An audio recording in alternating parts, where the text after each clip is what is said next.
जय श्री कृष्णा दोस्तों, राधे राधे। आप सभी को सावन सोमवार की बहुत बहुत शुभकामनाएं। आज हम इस वीडियो में अपने प्रभु को प्रसन्न करने के लिए सावन सोमवार की व्रत कथा सुनेंगे। तो आइए प्रभु की कृपा से हम सावन सोमवार व्रत की कथा को शुरू करते हैं। मेरा आप सभी भक्तजनों से प्रार्थना है कि आप सभी जन इस कथा को पूरा ज़रूर सुनिएगा, क्योंकि कथा को बीच में छोड़ना उसका निरादर माना जाता है। क्योंकि भगवान की कथाएं बड़ी ही पवित्र और सभी मनोकामनाओं को पूर्ण करने वाली होती है, इसलिए हर व्रत में कथा सुनने का नियम होता है। जब तक कथा नहीं सुनी जाए तब तक कोई भी व्रत पूरा नहीं माना जाता। तो आइए हम सभी भक्ति और श्रद्धा पूर्वक भगवान शिव की कथा को शुरू करते हैं। बोलिए भगवान शिव शंकर की जय हो। प्राचीन समय में एक समय भगवान महादेव जी और माता पार्वती जी के साथ भ्रमण करते हुए मृत्यु लोक में विदर्भ देश की अमरावती नगरी में पहुँचे। वह पूरी नगरी हर प्रकार के सुखों से परिपूर्ण थी। उस पुरी के राजा ने एक अति सुंदर शिव मंदिर बनवाया था।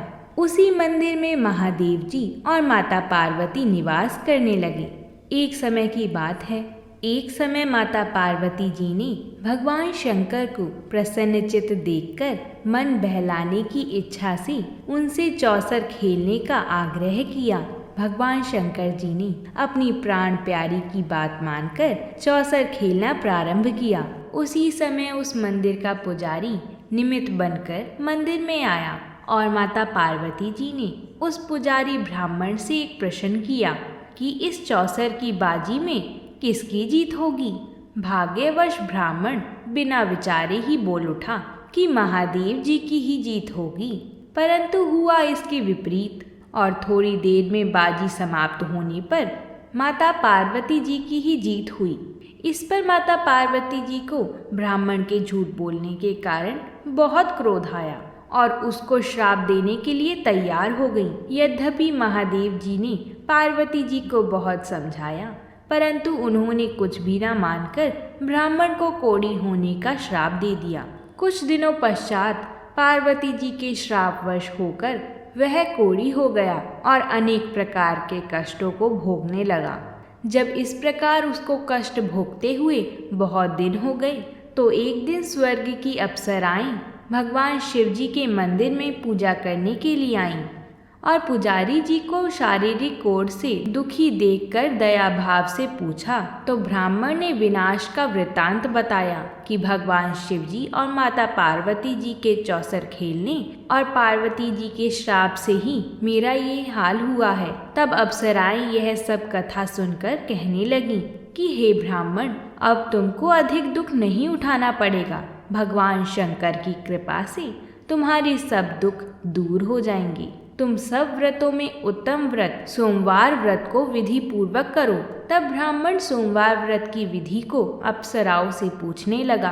अप्सराएं कहने लगी कि सोमवार व्रत को स्नान आदि से निवृत्त होकर अच्छे वस्त्र धारण कर फिर आधा किलो खूब अच्छी तरह शुद्ध भुने हुए गेहूं का आटा लेकर उसका प्रसाद बनाओ और फिर उसके 3 भाग कर लो। फिर चंदन, अक्षत, फूल, धूप, नैवेद्य, बेलपत्र, धतूरा आदि लेकर प्रदोष काल में भगवान शंकर का पूजन करो।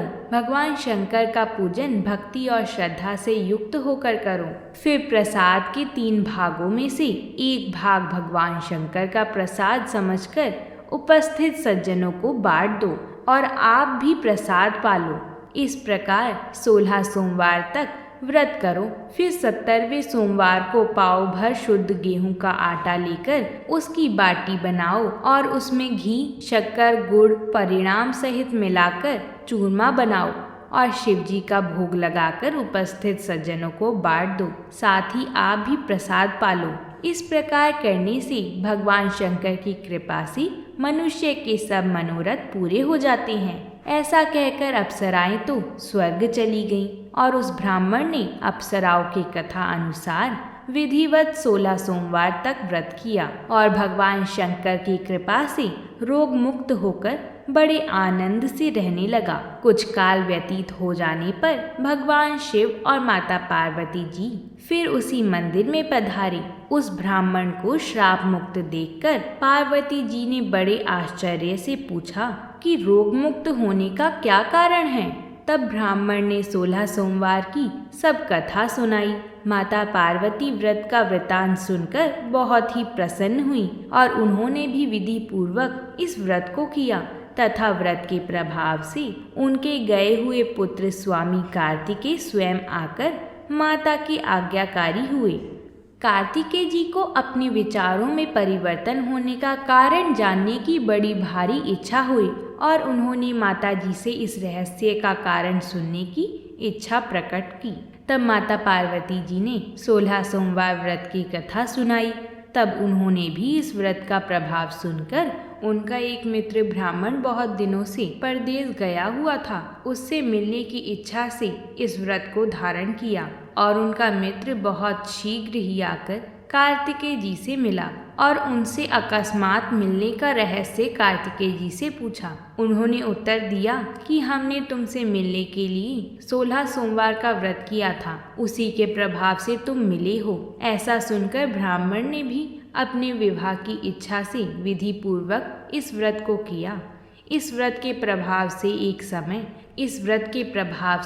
एक समय ब्राह्मण कार्यवश किसी दूसरे देश में गया तो उस समय वहां के राजा की कन्या का स्वयंवर था और अनेक देशों के राजकुमार राजकुमारी के साथ विवाह करने की इच्छा से वहां आए हुए थे। राजा ने यह प्रण किया हुआ था कि जिस राजकुमार के गले में आभूषणों से सजी हुई हथनी माला डाल देगी उसी के साथ अपनी कन्या का विवाह कर देगा। ब्राह्मण भी स्वयंवर देखने के लिए वहां गया हुआ था और भाग्यवश हथिनी ने माला ब्राह्मण के गले में डाल दी। राजा ने प्रतिज्ञा अनुसार अपनी कन्या का विवाह उस ब्राह्मण के साथ करा दिया और उसको बहुत धन दिया तथा उसका बहुत सम्मान करके संतुष्ट किया। ब्राह्मण उस राजकन्या को पाकर अति प्रसन्न से अपना जीवन व्यतीत करने लगा। एक समय उस राजकन्या ने अपने पति से कहा कि हे प्राणनाथ, आपने ऐसा कौन सा पुण्य काम किया था जिसके प्रभाव से हथिनी ने सब राजकुमार को छोड़कर आपके ही गले में वरमाला डाली। ब्राह्मण बोला कि प्रिय, मैंने अपने मित्र कार्तिकेय जी के कथा अनुसार 16 सोमवार का व्रत किया था। उसके प्रभाव से तुम जैसी रूपवान लक्ष्मी मुझको प्राप्त हुई हो। व्रत की ऐसी महिमा सुनकर राजकन्या को बड़ा आश्चर्य हुआ और पुत्र प्राप्त होने की इच्छा से व्रत करने लगी। भगवान शिव की कृपा से उसके गर्भ से एक अत्यंत सुंदर, धर्मात्मा, सुशील और विद्वान पुत्र उत्पन्न हुआ। माता पिता उस देव समान पुत्र को पाकर अति प्रसन्न से उसका पालन पोषण करने लगी। वह बड़ा हुआ तो एक दिन उसने अपनी माता से प्रश्न किया कि हे माता, आपने ऐसा कौन सा तप किया था जिससे मेरे जैसा पुत्र आपने अपने गर्भ में धारण किया। माता ने अपने पुत्र की प्रसन्नता के लिए वही 16 सोमवार व्रत का विधान कहा। जब पुत्र ने मनोवांछित फल देने वाले ऐसे सरल व्रत का वृतांत सुना तो वह भी राज्य अधिकार पाने की इच्छा से इस व्रत को करने लगा। उसी समय किसी देश के वृद्ध राजा के दूतों ने आकर उसको राजकन्या के योग्य समझकर कन्या का विवाह करके अति प्रसन्नता को प्राप्त हुआ। वृद्ध राजा के मृत्यु के पश्चात वही ब्राह्मण पुत्र राज्य सिंहासन पर बैठ गया, क्योंकि उस राजा के उस कन्या के अलावा कोई संतान नहीं थी। राज्य अधिकार पाने के पश्चात भी वह ब्राह्मण पुत्र सदैव 16 सोमवार का व्रत विधि पूर्वक करता रहा। वह 17वां सोमवार आया तो राजा ने पूजा सामग्री लेकर रानी को शिवालय चलने के लिए कहा, परंतु राजकन्या ने उसकी आज्ञा ना मानकर स्वयं शिवालय ना जाकर दास दासियों के हाथों सभी सामग्रियां भिजवा दी। जब राजा ने शिव जी का पूजन समाप्त किया तो आकाशवाणी हुई कि हे राजा, तुम अपनी इस रानी को राजमहल से निकाल दो, नहीं तो यह तुम्हारा सर्वनाश कर देगी। राजा को आकाशवाणी सुनकर बड़ा आश्चर्य और दुख हुआ और शिव जी की आकाशवाणी का सब वृतांत अपनी सभा में आकर सभी सदस्यों से कहा। सभासदों को यह सुनकर अत्यंत आश्चर्य हुआ और दुख हुआ कि जिस राजकन्या के कारण इसको राज प्राप्त हुआ, उसी को निकालने के लिए सब प्रपंच रच रहा है, परंतु राजा ने उसको निकाल ही दिया। रानी अति दुखित होकर अपने भाग्य को कोसती हुई नगर से बाहर चली गई। पैरों में जूती नहीं, नंगे पैर, फटे हुए वस्त्र पहनी, भूख से दुखित रानी धीरे धीरे चलकर एक नगरी में पहुंची। वहां पर एक बुढ़िया कुछ सूत काटकर बेचने जा रही थी। रानी की दीन अवस्था देखकर कहने लगी कि तू मेरे साथ चलकर सूत बिकवा दे, मैं वृद्ध हूँ, कुछ भाव आदि का पता नहीं। रानी ने सूत की गठरी बुढ़िया के सर से उतारकर अपने सिर पर रख ली। अभी थोड़ी ही दूर गई होगी कि ऐसी आंधी आई कि बुढ़िया का सारा सूत पोटली समेत उड़ गया। बुढ़िया रोती और पछताती रह गई और रानी को अपने साथ से दूर रहने को कह दिया। तब रानी एक तेली के घर गई तो तेली के घर में जितने तेल के घड़े थे सब चटक गए। ऐसी दशा देखकर तेली ने उसको भाग्यहीन समझकर अपने घर से निकाल दिया। रानी इस प्रकार दुखी होकर एक नदी के तट पर जल पीने के लिए गई तो नदी का सब जल सूख गया। फिर रानी एक बाग में गई जिसमें एक बड़ा सुंदर सरोवर था।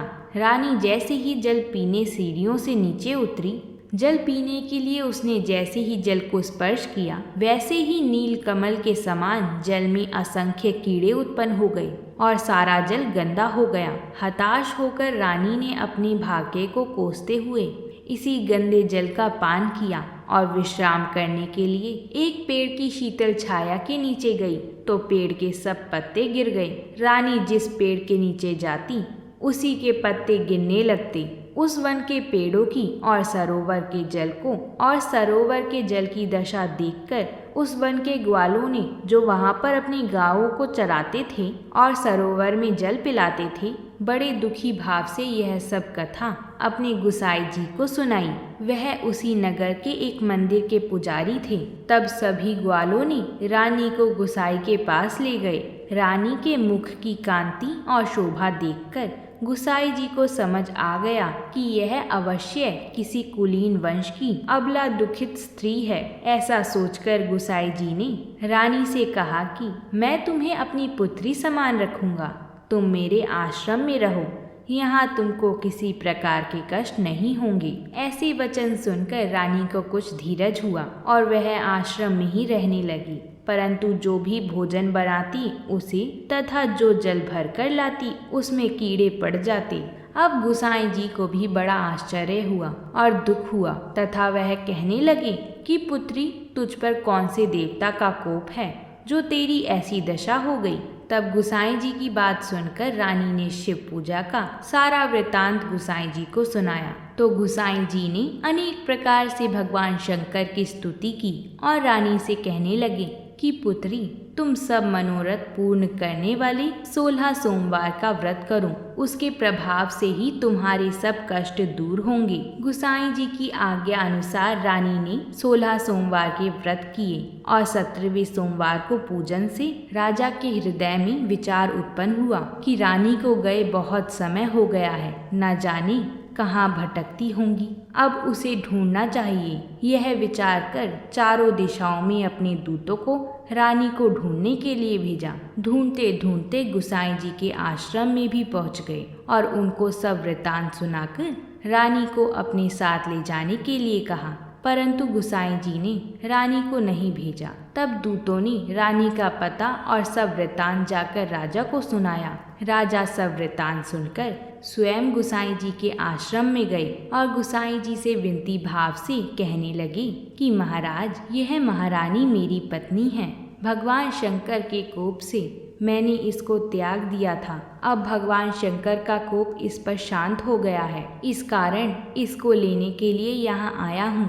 आप इसको मेरे साथ चलने की आज्ञा दीजिए। गुसाई जी ने राजा की बातों का विश्वास करके रानी को राजा के साथ जाने की आज्ञा दे दी और रानी बड़ी प्रसन्नता के साथ राजमहल में आई। तब नगरवासियों ने नगर को खूब सजाया, सारे नगर में बाजी बजाई, घर घर जाके मंगल गान किए, विद्वानों ने वेद मंत्रों का उच्चारण किया और अपने राजा रानी का स्वागत किया। महाराज ने ब्राह्मणों को बहुत सा धन दिया। नगरों में जगह जगह सदाव्रत खुलवाकर गरीबों को भोजन खिलाया। इस प्रकार राजा भगवान शंकर की कृपा से अनेक प्रकार से सुख को भोगता हुआ बड़े आनंद के साथ जीवन व्यतीत करने लगा। अब तो राजा और रानी दोनों ही प्रतिवर्ष 16 सोमवार के व्रत करते और शिव जी का पूजन विधि पूर्वक करते और इस लोक में अनेक प्रकार के सुखों को भोगकर शिवलोक को प्राप्त हुए। ऐसे ही जो मनुष्य भक्ति और श्रद्धा से पूर्ण होकर सोमवार का व्रत करता है तथा भगवान शिव जी का पूजन करता है, वह इस संसार में अनेक सुखों को भोगकर अंत समय में शिवपुरी को प्राप्त होता है। यह व्रत सर्व प्रकार से मनोरथ को पूर्ण करने वाला है। बोलिए भगवान शंकर की जय। बोलिए माता पार्वती जी की जय। अगर आप सभी को ये कथा पसंद आई है तो वीडियो को लाइक ज़रूर करें, साथ ही चैनल को सब्सक्राइब भी ज़रूर कर लें। हम आप सभी के लिए ऐसी ही व्रत से जुड़ी कथाएं लाती रहती हैं, तो प्रेम से बोलिए भगवान शंकर की जय हो।